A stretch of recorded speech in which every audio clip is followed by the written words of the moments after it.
पहुंची। उस समय जल्दी के कारण रानी के हाथ से रेशमी रुमाल तथा पांव का एक कंगन रास्ते में ही गिर पड़ा। उधर थोड़ी देर बाद राजा हरिश्चंद्र की नींद खुल गई। तब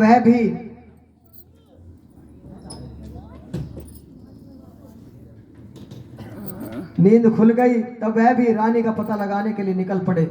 मार्ग में कंगन व रुमाल उन्होंने देखा और जागरण वाले स्थान पर जा पहुंचे। राजा ने दोनों चीजें रास्ते से उठाकर अपने पास रख ली और जहां पर जागरण हो रहा था वहां एक कोने में चुपचाप बैठकर सारा दृश्य देखने लगे।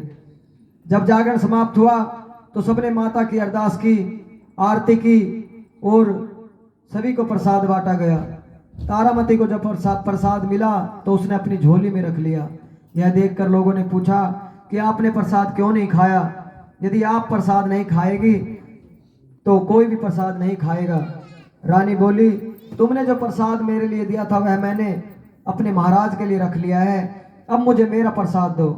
अब की बार प्रसाद लेकर तारामती ने खा लिया। इसके बाद सभी भक्तों ने माता का प्रसाद खाया। बोले सच्चे दरबार की। इस प्रकार जागरण करके प्रसाद खाने के पश्चात रानी तारामती महल की ओर चली। तब राजा ने आगे बढ़कर रास्ता रोक लिया और कहा कि तूने उन भीलों के घर का प्रसाद खाकर अपना धर्म भ्रष्ट कर लिया, अब मैं तुझे अपने घर में कैसे रखूं? तूने तो कुल की मर्यादा व मेरी प्रतिष्ठा का कोई भी ध्यान नहीं रखा। जो प्रसाद तो अपनी झोली में रखकर लाई है वह उसे खिलाकर मुझे भी अपवित्र करना चाहती है।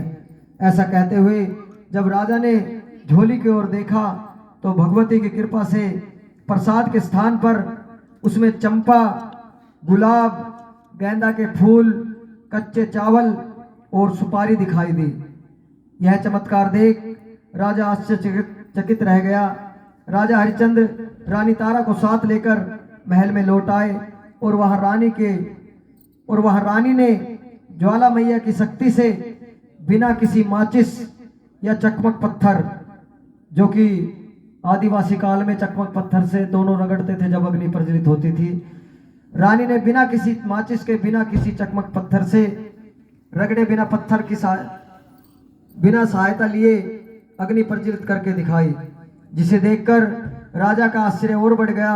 राजा ने मन ही मन देवी के प्रति विश्वास तथा श्रद्धा जाग उठी।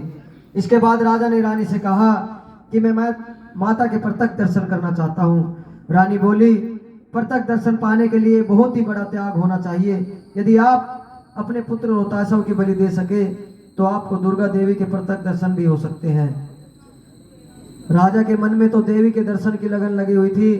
राजा ने पुत्र मोह त्याग कर रोहितासव का सिर देवी को अर्पण कर दिया। ऐसी सच्ची श्रद्धा और विश्वास देख दुर्गा माता सिंह पर सवार होकर उसी समय प्रकट हो गई। बोले शेरा वाली मैया की। उसी समय प्रकट हो गई। राजा हरिश्चंद्र दर्शन करके कृतार्थ हुए। मरा हुआ पुत्र भी जीवित हो गया। चमत्कार देख राजा हरिश्चंद्र बड़े ही खुश हुए। उन्होंने विधि पूर्वक माता का पूजन करके अपने अपराधों की क्षमा मांगी। इसके बाद सुखी रहने का आशीर्वाद देकर माता अंतर ध्यान हो गई। राजा ने तारा रानी की भक्ति की प्रशंसा करते हुए कहा कि हे तारा, मैं तुम्हारे आचरण से बहुत ही प्रसन्न हूँ। मेरे धन्य भाग जो तुम मुझे पत्नी के रूप में प्राप्त हुई। इसके पश्चात राजा हरिश्चंद्र ने रानी तारा देवी की इच्छा अनुसार अयोध्यापुरी में माता का एक भव्य मंदिर तैयार करवा दिया। आयु उपरांत सुख भोगने के पश्चात राजा हरिश्चंद्र, रानी तारा एवं रुक्मण तीनों ही मनुष्य योनि से छूटकर देवलोक को प्राप्त हुए। माता के जागरण में तारामती की कथा जो भी मनुष्य भक्ति पूर्वक पढ़ता है, सुनता है, उसकी सभी मनोकामनाएं पूर्ण होती है, सुख समृद्धि बढ़ती है, शत्रुओं का नाश होता है, स्वर मंगल होता है और इस कथा के बिना माता रानी का जागरण संपूर्ण नहीं होता। बोले सच्चे दरबार की। बोले तारा रानी की। बोल सच्चे दरबार की। आइए तीसरा प्रश्न।